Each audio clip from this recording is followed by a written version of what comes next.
Hello my soul family, कैसे हैं आप सब। आज मैं आपके लिए बहुत इंटरेस्टिंग सी रीडिंग लेकर आई हूँ। आज मैं आपको बताने वाली हूँ कि जो आपके विरोधी हैं वो आपके खिलाफ क्या प्लानिंग करते रहते हैं।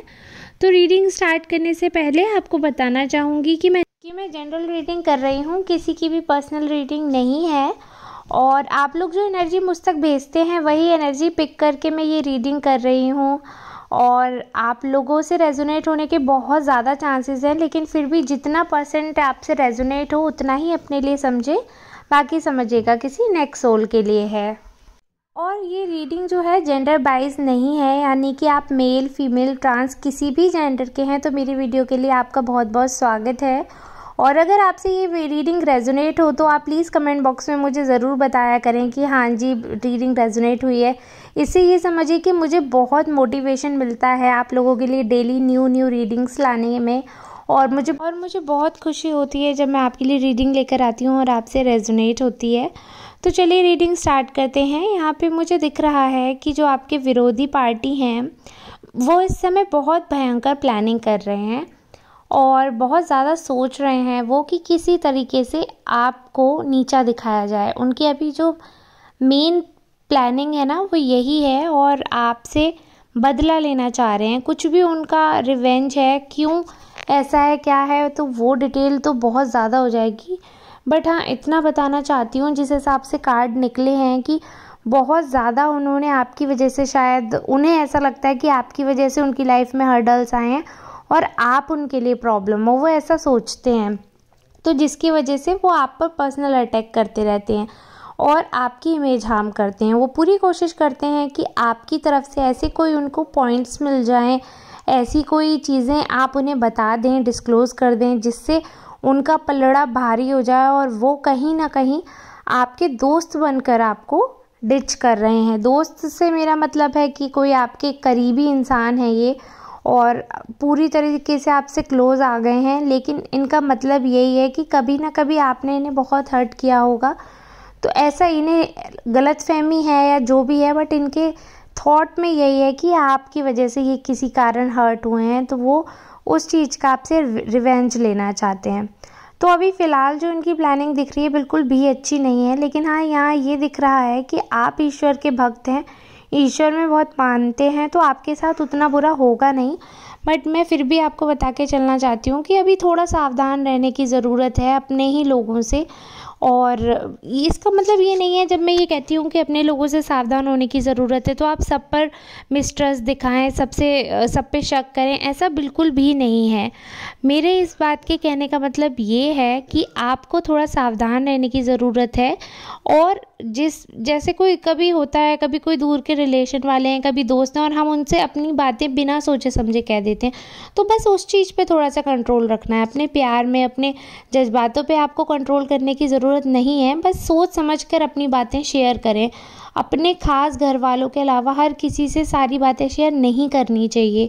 ये बात मैं इसलिए कहती हूँ, बार बार कहती हूँ अपने वीडियो में, आपको लगेगा शायद ये रेपेटिटिव है, लेकिन मैं इसीलिए कहती हूँ क्योंकि ऐसे कार्ड आ रहे हैं कि आप ज़रूर किसी से अपनी बातें शेयर कर रहे हैं। आपको लग रहा होगा कि वो पर्सन आपके लिए बहुत भरोसेमंद है और वो आपकी बात इधर से उधर नहीं करेंगे, लेकिन हो सकता है कि वो आज नहीं करेंगे, बट कल उनके दिमाग में क्या आ जाएगा और वो क्यों नहीं करेंगे, इस चीज़ की कोई गारंटी नहीं है। आप अपने जो रियल आपके रिश्ते हैं उन्हें आप बहुत अच्छी तरह जानते हैं। एक इंट्यूटिव फीलिंग्स होती हैं सबके अंदर, तो इंट्यूशंस आ जाती हैं कि कौन कैसा इंसान है। तो अगर किसी पर्सन के लिए आपको इंट्यूशन आ गई है कि हाँ ये पर्सन अच्छा है, लेकिन फिर भी मैं आपसे कहूँगी कि अपनी सारी बातें ना बताएं। अपने बहुत सगे रिश्ते होते हैं, खून के रिश्ते होते हैं, उनके जैसा हर कोई इंसान नहीं बन सकता। आपको लगेगा कि बहुत क्लोज है सब, लेकिन फिर भी आपको अपनी हर एक बात नहीं बतानी चाहिए, क्योंकि अगर आपसे कभी किसी की बात बिगड़ गई, नहीं बनी, तो एक मन में डर रहता है कि कहीं वो इंसान हमारी बात डिस्क्लोज ना कर दे किसी से। कई बार ऐसी चीज़ें होती हैं, हम नहीं चाहते हैं हम हर किसी को बताना, लेकिन अगर आपने किसी एक पर्सन को भी बता दी है, यानी कि वो बात आपके मन में नहीं रुकी, इसलिए आपने दूसरे पर्सन को बताई है, तो आप ये कैसे उम्मीद कर सकते हैं कि दूसरा पर्सन किसी को ना बताए। तो इसलिए जब आप नहीं रोक पाए अपने मन में, तो दूसरा इंसान से आप कैसे उम्मीद कर सकते हैं कि वो अपने मन में रोक लेंगे। तो इसलिए थोड़ा सा सावधान रहने की ज़रूरत है। ये तो ह्यूमन नेचर है, इंसान हो सकता है उसे ना बताए जैसे आप नहीं चाहते हैं, लेकिन किसी और को भी बता सकते हैं आपकी बातें। तो आपको ऐसा रिस्क लेना ही क्यों है। और अपने पराये में भेद करने की कोई भी ज़रूरत नहीं है, बस थोड़ी सी सावधानी इस चीज़ की रखें। एक तो ये भी होता है ना, कई बार ये होता है, अब मेरी ये सब बातें कहने से कई लोग फिर उल्टे सीधे कमेंट भी कर सकते हैं। तो मैं आपको यहाँ पर ये चीज़ भी एक्सप्लेन करना चाहूँगी कि थोड़ी सी समझदारी हर किसी में होती है, बस उस समझदारी को यूज़ करने की ज़रूरत है। जो थोड़ा कॉमन सेंस होता है, जो कि आजकल बहुत कॉमन नहीं रह गया है, लेकिन उसे यूज़ करें और अपने लोगों को सिलेक्टिव करें। मतलब हर किसी को हर कोई बात नहीं बताई जा सकती, हर इंसान की अलग कैटेगरी होती है। अगर फ़न लविंग पर्सन है तो उसे फ़न लविंग बातें करिए, सीरियस पर्सन है तो उससे सीरियस बातें करिए, ऐसे कैटेगरी बना लीजिए। और आपको लोगों के स्वभाव से काफ़ी कुछ मालूम पड़ जाएगा कि कौन किस हिसाब का है। और एक दो बार अगर किसी से कैसे कुछ भी इंसिडेंट हुए हैं तो उनसे आपको समझ लेनी चाहिए और उस चीज़ से सबक लेना चाहिए कि जो इंसान ने अगर एक बार आपको चीट करा है तो वो इंसान आपको दोबारा चीट ज़रूर करेगा। दोबारा उसे ट्रस्ट करके कुछ भी ना बताएं, ये स्पेशल याद रखें। हर किसी के लिए नहीं भी, अगर आप कोई ऐसा नेचर का होता है, जैसे मैं हूँ, सब कुछ जानते हुए भी लेकिन मैं दूसरों पे भरोसा जल्दी कर लेती हूँ। तो इसमें कोई बुराई नहीं है, भरोसा करने में, दूसरों को अपना समझने में, रिश्ते बनाने में कोई बुराई नहीं है। लेकिन अगर किसी एक इंसान ने एक बार आपका विश्वासघात करा तो उस पर कभी भी भरोसा ना करें, फिर चाहे वे आपके पैरों में गिरकर माफ़ी ही क्यों ना मांगे। लेकिन ये बात याद रखिएगा, जो एक बार विश्वासघात कर सकता है, दिल तोड़ सकता है, वो दूसरी बार भी कर सकता है। तो इसलिए ऐसे इंसान पे आपको भरोसा नहीं करना है, क्योंकि यहाँ पर मुझे दिख रहा है इनकी मंशा आपके लिए बिल्कुल भी सही नहीं है। ये आपको नीचा गिराना चाहते हैं, आपकी ऐसी बातें रिवील करना चाहते हैं जिससे आपकी इंसल्ट हो, आपके बारे में नेगेटिविटी फैले, क्योंकि ये गलत र्यूमर्स भी फैला रहे हैं और चाहते हैं कि आपको स्ट्रगल भरे दिन देखने पड़े। जिस हिसाब से कार्ड सिलेक्ट हुए हैं तो वो बहुत ही ज़्यादा स्ट्रॉन्ग एनर्जी में है आपके खिलाफ। तो बहुत ही ज़्यादा जब सामने वाला अपोजिट पार्टी बहुत स्ट्रॉन्ग एनर्जी में होती है तो उससे थोड़ा सा हमको बचकर रहने की ज़रूरत होती है। ये ज़रूरी नहीं है कि हमेशा वही जीतेंगे, लेकिन स्ट्रॉन्ग पोजीशन पे होने का मतलब ये है कि चांसेस हैं कि वो आपको अपने कब्ज़े में ले लें, तो आपको उनसे बच के रहना है।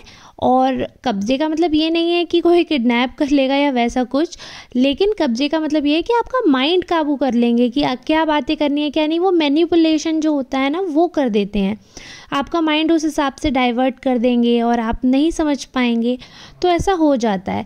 लेकिन ठीक है, आप अपने हिसाब से समझदार दिख रहे हैं, मुझे यहाँ पे दिख रहा है कि ईश्वर में आपका बहुत भरोसा है, तो ईश्वर आपका सदैव साथ देंगे, ये चीज़ भी दिख रही है यहाँ पे। बाकी तो ये है, आप सब मुझसे ज़्यादा ही समझदार हैं, मैं क्या ही डिटेल बताऊँ। बट यही कहूँगी कि जिस हिसाब से कार्ड्स आए हैं कि आपके विरोधी अभी आपसे बहुत भयंकर रिवेंज लेना चाहते हैं और बिल्कुल भी अच्छे मोड में आपके साथ नहीं हैं, वो पूरी तरीके से बदले के मोड में ही हैं। तो आपको भी उसी मोड में रहना है कि सामने वाला अगर आपके साथ बुरा बिहेवियर कर रहा है या आपको एक बार भी नीचा दिखा रहा है तो उससे वन हैंड डिस्टेंस बनाकर ही रखिए। वन हैंड से मेरा मतलब है बिल्कुल नो कॉन्टैक्ट। ऐसे इंसान से कांटेक्ट करने की ज़रूरत ही नहीं है किसी भी प्रकार का, और अपने आप को कट ऑफ कर लीजिए ऐसे इंसान से। जीवन में वैसे ही बहुत सारी समस्याएं हैं, ज़बरदस्ती खुद के लिए दुश्मनों को क्रिएट करने की या ज़बरदस्ती ऐसे लोगों से खुद को जोड़ने की क्या आवश्यकता है जो आपके लिए प्रॉब्लम क्रिएट करना चाहते हैं।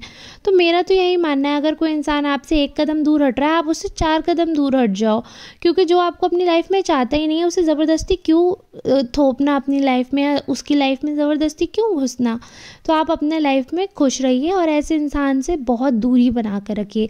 बाकी तो आप सब समझदार हैं और मुझे ऐसे ही दुआएं और आशीर्वाद देते रहिएगा। मिलते हैं नेक्स्ट रीडिंग में, तब तक के लिए आप सबका धन्यवाद। और जो लोग मेरी वीडियो इस समय अंत तक देख रहे हैं उन सबका हाथ जोड़कर बहुत बहुत धन्यवाद।